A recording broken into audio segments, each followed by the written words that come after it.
അപ്പോൾ അല്ലാഹു സുബ്ഹാനഹു വ തആല ഖൈറാത്തുകൾ നൽകാനും നമ്മുടെ തിന്മകൾ മായ്ച്ചു നൽകാനും പ്രത്യേകം ഇന്ന് ചോദിക്കണമെന്ന് മഹത്തുക്കൾ നമുക്ക് പറഞ്ഞു പഠിപ്പിച്ചു തന്നിട്ടുള്ള പ്രത്യേകമായ ദുആ. ആ ദുആയാണ് ആദ്യമായിട്ട് നമുക്ക് ചൊല്ലാനുള്ളത്. എല്ലാവരും എൻ്റെ കൂടെ ചൊല്ലാം. അല്ലാഹുമ്മ വഫിർ ഹല്ലി മിൻ ബറകാതിഹി വസഹിൽ സബീലി ഇലാ ഖൈറാതിഹി വലാ തഹരിംനി ഖലീലൻ മിൻ ഹസനാതിഹി യാ ഹാദിയൻ ഇലൽ ഹഖിൽ മുബീൻ. തഖബ്ബലല്ലാഹ്. അല്ലാഹു സ്വീകരിക്കട്ടെ. ആമീൻ യാ റബ്ബൽ ആലമീൻ.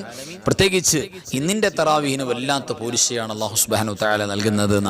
ഇന്ന് തറാവീസ്കരിക്കുന്ന ആളുകളുടെ ദറജ ജന്നത്തുൽ ഫിർദൗസിൽ അല്ലാഹു കയറ്റി കൊടുക്കുന്നു.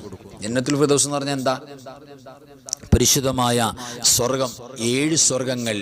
ആ 7 സ്വർഗങ്ങളിൽ ഏറ്റവും പ്രഗത്ഭമായ സ്വർഗമാണ് ജന്നത്തുൽ ഫിർദൗസ്.